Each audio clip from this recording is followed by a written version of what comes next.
Alright, so welcome to this amicable kind of discussion जिसमें हाँ ये थोड़ा हो सकता है dreadful लग रहा हो because the dark side of judiciary exams, but there are certain challenges जो कि बहुत सारे बच्चे फेस करते हैं। देखो आज के वीडियो में the thought is कि इन challenges से मैं आपको एक बार रूबरू कराऊं और ये भी बताऊं कि इनसे डील कैसे करना है, ओवरकम कैसे करना है। हर चैलेंज तो हटा नहीं पाओगे, स्वाभाविक सी बात है, मानव जीवन है, लेकिन कुछ चैलेंजेस ऐसे होंगे जो आप फेस कर रहे हो जिससे अगर आप पूरी तरह पार ना पा पाओ तो उसको कुछ हद तक कंट्रोल तो कर लो, राइट। उसको कैसे करना है आज हम लोग देखेंगे। ठीक, इस वीडियो को एक लेक्चर की जगह ऐसे समझिएगा कि ये एक सुझाव है, राइट। आपके भाई का सुझाव है, आपके दोस्त का सुझाव है, आपके मेंटर का सुझाव है, व्हाटएवर। तो पहली चीज है intense competition. As I said, काफी डिफिकल्ट कोर्स है, बहुत कम लोग कर पाए। कंपटीशन है, देखो आप इसको कई बार ना कंपेयर करते हैं बच्चे यूपीएससी से, कई बार कंपेयर करते हैं दूसरे एग्जामिनेशन से। इट इज ट्रू कि जुडिशरी का एग्जामिनेशन कंपैरेटिवली आसान हो जाता है, राइट। आसान हो जाता है रिलेटिवली। आसान होने का सिंपल सा तात्पर्य ये है कि क्योंकि बाकी एग्जामिनेशन जो आपके एमपीपीएससी हो गया, यूपीएससी हो गया, यूपीपीएससी हो गया, इस तरीके के जो एग्जामिनेशन होते हैं, एसएससी, बैंक, रेलवे वगैरह, इसको देने के लिए कोई एक सब्जेक्ट रिक्वायर्ड जरूरी नहीं है, right. N number of persons can give it. आप किसी भी फील्ड से हो सकते हो देने के लिए। एंड एक एक ऑलमोस्ट जेनेरिक सा सिलेबस होता है, कहीं कहीं स्पेशलाइज्ड पार्ट्स हटा करके, जिसको अगर आप तैयार कर लो तो you are good to go. लेकिन यहां पर आप इतने सारे लोगों से कॉम्पीट नहीं कर रहे हो, यहां आप कॉम्पीट कर रहे हो बहुत कम लोगों से। सिर्फ जुडिशरी वाले बच्चे, सिर्फ लॉ ग्रेजुएट्स, सिर्फ राजस्थान है जो आपको 5th ईयर में देता है, वरना सब में लॉ ग्रेजुएट्स। एंड इस तरीके से जो कंपटीशन निकल करके आता है ना, बहुत रिफाइंड कंपटीशन होता है, रैंडमली बच्चा नहीं दे रहा। देखो इस बात को समझो, कोई भी यूपीएससी की फैकल्टी होगी वो आपको बताएगी कि more than 60% of the aspirants who appear for this examination are not serious. सब बताएंगे आपको। आप इनसे पूछ लीजिए जो यूपीएससी की तैयारी कर रहे हैं, आप उनसे पूछ लीजिए, दिल टेल यू। अगर कोई सीरियसली तैयारी कर रहा है, आप उससे पूछेंगे तुम्हारा कंपटीशन किस तरीके का है, वो बोलेगा। अगर वो सिंसियरली जानता है अपने अपने कंपटीशन को, विल टेल यू 60% बच्चा सीरियस है ही नहीं। 40% बहुत सारे हैं, ऐसा नहीं कम है, 40% बहुत सारे बच्चे हैं, लेकिन 60% जो है, जो इतना बड़ा दिख रहा है, वो उतना नहीं है, कम है। अब वो जो 40% है उसमें से कुछ ऐसे कुछ वैसे कर करके you come to a point कि भाई इतने बच्चे हैं जिनसे मेरा फाइनल कंपटीशन। बट जुडिशरी में when you appear for this, हर बच्चा लॉ ग्रेजुएट तो है, हर बच्चा वही एग्जाम देने जा रहा है जो उसने 5 साल पढ़ा हुआ है। आपने भी 5 साल वही पढ़ा है, राइट। तो यहां कोई स्ट्रेटेजिक एडवांटेज आपको नहीं मिल पाता, राइट। अब यूपीएससी में भी स्ट्रेटेजिक एडवांटेज जैसी कोई चीज नहीं आ पाती है ना, क्योंकि या आ जाती है। कुछ सब्जेक्ट्स हैं विच आर मोर स्कोरिंग, आपने सुनी होंगी ये बातें कि फलाना सब्जेक्ट ज्यादा स्कोरिंग है, ढिमकाना सब्जेक्ट रिलेटिवली कम स्कोरिंग है। आपको कुछ नहीं मिलने वाला, यहाँ जो है यही है, एंड सबको यही करना है, and there is no in most cases options as such, कुछ जगहों पर होते भी हैं। तो the competition in itself becomes intense. It's not the sheer number of people who appear, it is the low number of seats that are provided. कई seats हैं जहां 4 सीट निकल रही हैं, 5 सीट निकल रही हैं। उस 4-5 सीट के लिए बच्चे कितने भर रहे हैं? 1000 बच्चा, 2000 बच्चा। चलो 1000-2000 बच्चा ज्यादा नहीं है, पर 4 सीट के हिसाब से तो बहुत ज्यादा है ना। आप रेशियो देखोगे तो आपको समझ में आएगा कि कंपटीशन उतना इंटेंस है, राइट। काफी कड़क हो जाता है कंपटीशन उस पॉइंट पर जाते जाते। अब आपको समझना ये है कि even in your field the competition is also refined. मैं ये मान रहा हूं, ठीक है, इस चीज में कोई दो राय नहीं है कि आपके केस में कंपटीशन रिफाइंड है, बट इसमें भी there is about 50% of the candidates who are appearing जिन्होंने 5 साल बहुत अच्छे से पढ़ाई की नहीं है। 50% तो मैं बहुत कंजर्वेटिव फिगर बोल रहा हूं। बहुत सारे बच्चे, ज्यादातर बच्चे जो कॉलेज में जाते हैं ना, आप कॉलेज फैकल्टी से भी पूछो, आप उन बच्चों से भी पूछो, कॉलेज तो मस्ती मारने जा रहे हैं, कॉलेज तो घूमने जा रहे हैं, कॉलेज में उन्होंने पढ़ा नहीं है। तो ग्रेजुएट होने के तुरंत बाद वो तैयार नहीं होते। आपका कंपटीशन वो उतना सारा नहीं है, अपना माइंडसेट का खेल है व्हेन इट कम्स टू कि कंपटीशन कितना इंटेंस है। It is all about your mindset. तो आपका कंपटीशन भी अगर मैं ब्रॉडली बताऊं ना, तो अगर 30,000 बच्चे बैठ रहे हैं, अगर देयर इज 30,000 बच्चे who are sitting for this examination, your competition is with 3 to 4,000 students, जिसमें I understand की सीट्स होंगी 50, ठीक है अभी भी ज्यादा, पर अगर माइंडसेट इस तरीके का है, समझ करके चल रहे हो, तो कम से कम थोड़ी तो दिमाग पे राहत पड़ती है कि हाँ चलो इतना नहीं, थोड़ा कम है, right? This helps us move ahead. Second is unpredictable exam patterns, right? Last minute में कुछ भी हो सकता है, जो होता है हम लोग देखते हैं. तो अब इसको भी ऐसे समझो, एग्जाम पैटर्न है यार अनप्रिडिक्टेबल, ठीक है? ना सिर्फ एग्जाम पैटर्न, कई बार तो एलिजिबिलिटी अनप्रिडिक्टेबल हो जाती है. तो there are two things, one जो हमारे कंट्रोल में है, दूसरी जो हमारे कंट्रोल से बाहर है. इन चीजों को बहुत ध्यान से सुनना दोस्त, है ना? पहला पार्ट जो हमारे कंट्रोल में है, दूसरा जो हमारे कंट्रोल से एकदम बाहर है. मेरे कंट्रोल में क्या नहीं है? देखो भाई, मेरे कंट्रोल में नहीं है कि एलिजिबिलिटी क्या चेंज होगी, मेरे कंट्रोल में क्या नहीं है कि सिलेबस में क्या चेंज हो गया, कौन से सब्जेक्ट ऐड हो गए, कौन से सब्जेक्ट हट गए. मेरे में क्या नहीं है कि टाइप ऑफ क्वेश्चंस कैसे चेंज हो गए, राइट? ये सब मेरे हाथ में नहीं है. मेरे हाथ में क्या है?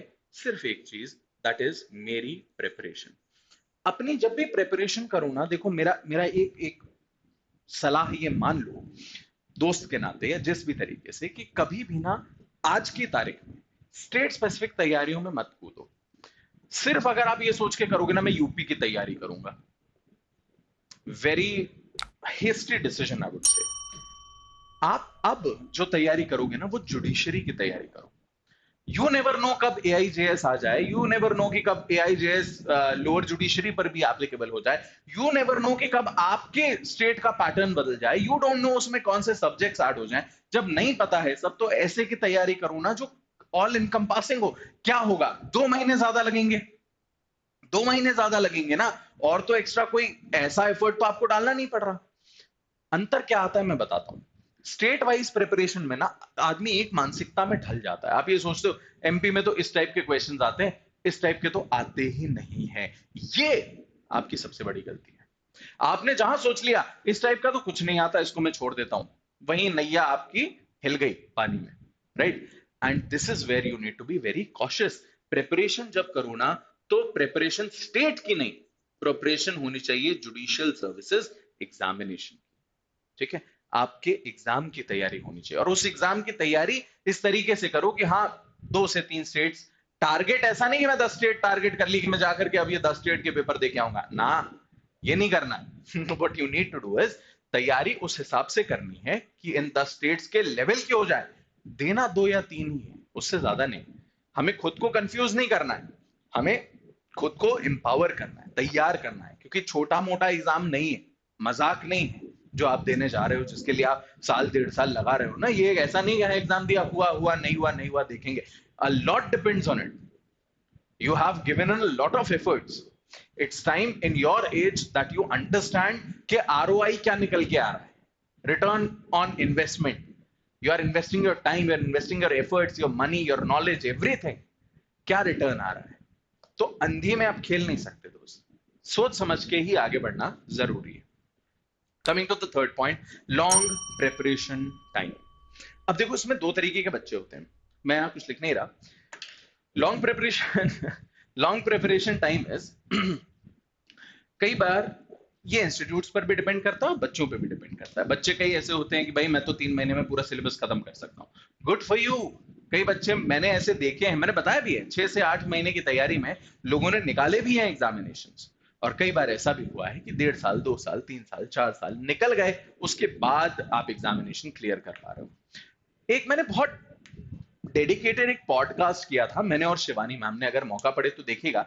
उसमें हम लोगों ने ये डिस्कस किया था कि कब तैयारी छोड़नी चाहिए, right? When you should quit the preparation. कितने टाइम बाद, कितने अटेम्प्ट बाद, when should you understand that this is enough, right? कब आपको समझ में आना चाहिए कि मैंने ईगो पे ले लिया. तो वो लॉन्ग प्रिपरेशन टाइम जो है ना, ये समझना कि आपकी तैयारी लॉन्ग चल रही है या आपने ईगो पे ले लिया है. इस चीज को आइडेंटिफाई करके हमेशा चलना. हर साल जब आपकी तैयारी दोबारा शुरू होने वाली हो ना, हर एग्जाम के बाद जब आप ये सोचो कि अब मैं दूसरे की तैयारी करूंगा, एक सवाल खुद से पूछना, और पूरी ईमानदारी से पूछना कि मैं ये तैयारी इसलिए कर रहा हूं क्योंकि मुझे जज बनना है, या फिर मैंने ईगो पे ले लिया है कि अब तो बन के दिखाऊंगा. क्योंकि ईगो पे ले लिया है ना, तो वो काटेगा. अभी ना काटे, 6 महीने बाद ना काटे, पर इशू क्रिएट करेगा. Ego is not a very strong driving force. आधे रास्ते जाके फ्यूल खत्म हो जाता है, फिर आप अधर में अटकते हो। ठीक है, मेरा सुझाव यह है, एक एक अटेम्प्ट एटलीस्ट आपको पूरी शिद्दत से देना चाहिए। भले उसके बाद के जो अटेम्प्ट्स हैं उसमें आप एक साइड हासिल कर रहे हो, आप कुछ और चीज कर रहे हो, वो आपके ऊपर है। एक अटेम्प्ट आपको अच्छे से देना चाहिए, और वो अटेम्प्ट जो आप दो वो प्रॉपर तैयारी के साथ होना चाहिए। ये नहीं कि मैंने कोचिंग शुरू करी, 3 महीने बाद नोटिफिकेशन आया, मैंने पेपर दिया, नहीं हुआ, उदास हो गए।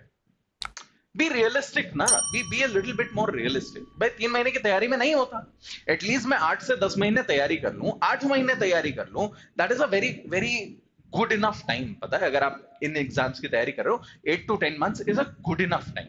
करना चाहो कर सकते हो उतने टाइम में भी, लग के करो, निकालो उस एग्जामिनेशन को, फिर जो आए वैकेंसी उसको उसको टारगेट करो। ये लॉन्ग प्रिपरेशन टाइम ना इन्हीं कारणों से आता है, and this is how you tackle that.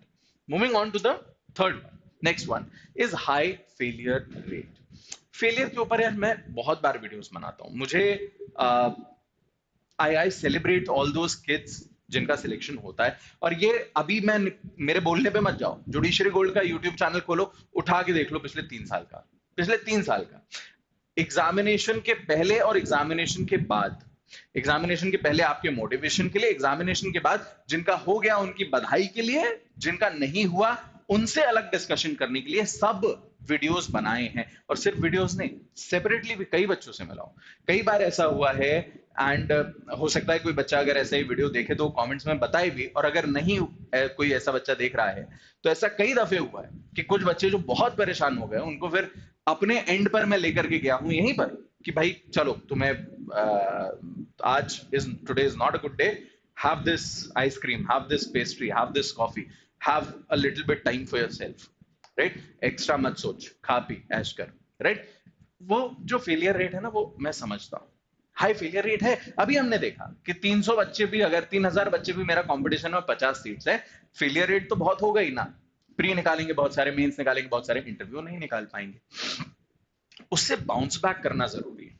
Bounce back कैसे करना है ये मैंने बहुत बार बताया है। आज के वीडियो मोटिवेशनल वीडियो नहीं है, ये आपके चैलेंजेस और उनको ओवरकम करने के बारे में, इसलिए उसकी डिटेल में मैं बहुत नहीं जा रहा। आप लिंक देख सकते हैं, डिस्क्रिप्शन में मैं डलवा दूंगा। बहुत सारे ऐसे वीडियोस हैं जिसमें मैंने बताया है how do you bounce back from these failures. नहीं होगा, एक सेपरेट वीडियो बना दूंगा इसी को डेडिकेट करके कि how do you bounce back from whenever you fail या व्हेनेवर यू फॉल, राइट? बस एक चीज हमेशा ध्यान रखना, जो इसमें मेरा मूल पॉइंट रहता है, when you fail that examination, you are not a failure. इस आइडिया को ध्यान में रखते हुए आगे बढ़ना। Examinations are a big part of your life, may be a huge part of your life, but it is not your life. Your life is a lot except these examinations also. ठीक है, तो उन चीजों को थोड़ा सा ध्यान में रखिएगा। Next is isolation and mental fatigue. देखो बहुत सारे बच्चे ऐसे होते हैं यार जो कहते हैं कि इस तैयारी में ना आपको खुद को सबसे अलग करके तैयारी करनी पड़ती है, करते भी हैं। हम लोग कई बार ऐसे, मेरे बैचमेट्स थे अपने खुद के कॉलेज में, मैं उनके रूम पे अगर कभी पहुंच जाऊं ना तो वो खट से सारी किताबें उठा के साइड में रख देते थे, गद्दे के नीचे छुपा दी, ये कर दी, कुछ नहीं कर रहे थे। क्या कर रहे थे? मतलब एक आध तो मूवी देख रहा होता था हमेशा। और मैं 3 बार पहुंचा, वो 3 बार उसने ही बोला मैं मूवी देख रहा था। कौन सी? वो वाली, राइट? एंड वो एक ही मूवी 3 बार उसने मुझे बताई है, ना आई रियलाइज कि हाँ ठीक है, मतलब you don't want to tell me, it's completely alright. But बहुत सारे बच्चे करते हैं, नहीं घुलना मिलना, नहीं जाना पार्टीज में, मत करो ऐसा। ठीक है, अपनी, एज आई सेड, एग्जामिनेशन जिंदगी नहीं है। देखो, जब हमारे माँ बाप ये कहते हैं ना कि वो मटर गश्ती मत करो और बिगड़ जाओगे, पढ़ाई लिखाई पे ध्यान दो, वो ये नहीं कहना चाहते कि अपनी सोशल लाइफ खत्म कर लो। वे कहना चाहते हैं कि प्रायोरिटाइज करना सीखो। पॉइंट नंबर 1, प्रायोरिटाइज करके देखो, प्रायोरिटाइज। एंड पॉइंट नंबर 2, जब आप प्रायोरिटाइज कर लो ना, तो आपके जो डिस्ट्रैक्शंस है ना, उसको सेपरेटली टाइम दे दो। बोल दो हाँ भाई, एक मुझे दोस्तों के साथ घूमना पसंद है, मैं 1 घंटे दोस्तों के साथ घूमूंगा, बाकी पूरे दिन पढ़ाई कर रहा हूं, कोई दिक्कत नहीं है। आपके वो 1 घंटा ना आपको भी रिचार्ज करेगा, आपका सोशल सर्कल भी बना के रखेगा, मेंटल फटीग से भी दूर करेगा, सब करेगा। वो 1 घंटा या 2 घंटे दिन के खुद को देना बहुत जरूरी है। अगर आप ये सोचो कि नहीं नहीं मैं नहीं दूंगा, मैं सिर्फ पढ़ाई करूंगा, ऐसी सक्सेस अगर मिल भी गई 1 साल 2 साल बाद, तो क्या आपको क्या लग रहा है, वो सक्सेस आपको उतना फुलफिलमेंट देगी जब आप ये सारी चीजें कॉम्प्रोमाइज करके वहां पहुंचोगे? जुडिशरी सैक्रिफाइस मांगती है, राइट? कॉम्प्रोमाइज आज सच नहीं मांगती कि नहीं आपको वो छोड़ना ही पड़ेगा, नहीं। कट डाउन कर लो। 6 घंटे बिताते हो मूवी देखते हुए, मत बिताओ, 1 घंटा बिताओ, 1.5 घंटा बिताओ, खत्म करो। बाकी पूरा टाइम पढ़ाई को दो। डिस्ट्रैक्शन को सेपरेटली टाइम दे दो। आइसोलेशन नहीं करना है। मेंटल फैटीग से जितना हो सके बचना है। एंड मेंटल फैटीग से बचने का एक और बहुत अच्छा तरीका है, that is physical exercise. Physical exercise, दौड़ो, भागो, वॉक पे जाओ, कुछ कुछ ऐसा करो, स्विमिंग करो, गेम खेलो, आधे घंटे बैडमिंटन खेल लो, कंप्लीट एक्सरसाइजेस। मेंटल फटीग भी दूर होगा, फिजिकल भी दूर होगा, आइसोलेशन से भी निकलोगे। बहुत जरूरी है ये चीजें। Next point is financial strain. Now financial strain is something जो let's be very honest, at least 70% बच्चा जो दे रहा है ना एग्जाम, उसको है, right? And it's not the point कि आपका परिवार कितना एफ्लुएंट है या परिवार कितना आपको दे पा रहा है। इट्स द पॉइंट कि वो बच्चे के मन में आने लगता है कि यार मैं इस उम्र का हो गया हूँ, ग्रेजुएट हो गया हूँ, अब मैं परिवार से लूंगा, मुझे अच्छा नहीं लगता। बहुत बच्चे बोलते हैं ये चीज, बहुत बच्चे बोलते हैं। मैंने सेपरेटली एक वीडियो बनाई है, लिंक उसका भी डिस्क्रिप्शन में डाल दूंगा। वो वीडियो इसी बारे में है कि आप तैयारी के साथ साथ साइड इनकम कैसे जनरेट कर सकते हो। इस वीडियो को भी आप एक बार देख लेना, हो सकता है आपकी थोड़ी हेल्प हो जाए। बट मैं ये कहूंगा कि यार एटलीस्ट अगर आपने 5 साल दिए, उस 5 साल अगर आप नहीं कमा पाए हो तो 6 से 8 महीने, मैं ये भी नहीं कह रहा कि साल, 1.5 साल, 2 साल, 3 साल, नहीं, 6 से 8 महीने थोड़ा और मेहनत करना है, थोड़ा और रुक लो, सिर्फ तैयारी को टाइम दे दो। नहीं तो बाद में ना फिर वो रिग्रेट होता है, बाद में ऐसा लगता है यार अगर मैं सिर्फ तैयारी करता तो शायद निकल जाता। वो शायद अपने मन में मत आने देना है। वो जो 6-8 महीने मैं बोल रहा हूं ना, उस 6-8 महीने लग के कर लो। और उसके बाद अगर आपको लगता है कि नहीं नहीं मेरे घर पे फाइनेंशियल इश्यूज हैं, या फिर उससे पहले भी हो सकता है लगे, और तब आपका प्रेरोगेटिव है, आप करना चाहो तो फिर इन साइड इनकम्स को आप उठा सकते हो, कहीं ना कहीं से पैसा जनरेट करना शुरू कर सकते हो। उसकी पूरी डिटेल हमने दूसरे वीडियो में बात की है, मैं इसमें डेप्थ में नहीं जाऊंगा। बट ये इशू है, 6-8 महीने झेल पाओ तो झेल लो यार, नहीं झेल पा रहे हो तो फिर साइड इनकम के लिए बहुत सारे हासिल हैं जिसको आप कर सकते हो, वो करोगे उससे फायदा मिलेगा। फायदा उठाओ, थोड़ा सा एफर्ट डालो, टाइम डालो उसमें। बट उससे कहीं ना कहीं स्टडीज पर थोड़ा इफेक्ट तो आता है, थोड़ा आता है, क्योंकि वही टाइम जो आप वहां दे रहे हो ना, वो आप अपनी तैयारी को दे सकते हो। तो इसको लेकर के ना बहुत अच्छे से सोचना before you take any decision. Now pressure from society and family, ये बेसिकली लास्ट बट सबसे जरूरी चैलेंज है, सबसे बड़ा चैलेंज है जो सब लोग फेस करते हैं। Pressure from friends and family. आपको अपना सर्कल ना बहुत चुन के बनाना पड़ेगा। देखो, family is something you don't choose, but friends, peers are some people you choose. दो तरीके के होते हैं, एक ऐसे होते हैं जिनसे मिलके आपकी पूरी एनर्जी चूस जाती है, दूसरे ऐसे होते हैं जिनसे मिलके आप एनर्जाइज हो जाते हो। Choose your circle very wisely. कभी भी ऐसा नहीं करना कि यार ये मेरा 4 साल से दोस्त है तो मैं इसको नहीं छोड़ूंगा। भाई वो 4 साल से है, बट क्या उससे मिलकर के आप डिमोटिवेट हो रहे हो तो थोड़ा सा डिस्टेंस कर लो। कई बार ना आपको अपनी हेल्थ, अपनी वेलबींग भी देखनी पड़ेगी। It's not being selfish, it is self care. खुद का ख्याल भी आपको रखना पड़ेगा। देखो, फैमिली का जो प्रेशर है वो जेन्युइन है, अगर है तो, राइट? एंड उस हिसाब से फिर आपको एक्ट करना पड़ेगा। पर उनसे भी ये 6-8 महीने का जो टाइम है ना, वो इतना छोटा है, वो छोटा ना हो के भी छोटा है कि आप उतना टाइम बोरो करना चाहो ना तो वो भी बुरा नहीं मानेंगे। एंड उसके अलावा फ्रेंड्स का जो, पियर्स का जो पार्ट है, चूज वेरी वाइजली कि आप किसके साथ बैठ रहे हो। ऐसे लोग जो खुद ड्रिवन हो, खुद मोटिवेटेड हो, not for judiciary, some cause हो, भले इंजीनियरिंग का बंदा हो, स्टार्टअप करना चाहता हो, बट डेडिकेटेड हो, तो उसके साथ घूमो। जुडिशरी का बंदा है, करना चाहता है लेकिन बिल्कुल डेडिकेटेड नहीं है, सबका मोरल डाउन करता है, मत बैठो उसके साथ। ये एक भाई जैसी सलाह है, ठीक है? It might be contrary to a lot of things that I generally say, but this is the crux of it. And well, ये एक, भाई साहब आप कन्विंस हो गए या मैं और बोलूं? सो आई थिंक यही सारी चीजें थी जो मुझे आपके साथ शेयर करनी थी. दीज आर सर्टेन चैलेंजेस जो हर बच्चा फेस करता है. हो सकता है कुछ कर रहे हो, कुछ ना कर रहे हो सकता है कुछ भी ना कर रहे हो. आपकी लाइफ में प्रिपरेशन रिलेटेड क्या चैलेंजेस हैं, कमेंट्स में बताइएगा, लेकिन इसके साथ बताइएगा कि आप उससे ओवरकम करने के लिए क्या कर रहे हो. इससे बहुत लोगों को हेल्प होगी. लाइक कीजिए इसे और शेयर कीजिए उन सबके साथ जो किसी ना किसी एग्जामिनेशन की तैयारी कर रहे हो, क्योंकि ये सिर्फ जुडिशरी नहीं, हर कॉम्पिटेटिव एग्जामिनेशन की सच्चाई है. Thank you so much. Have a great day.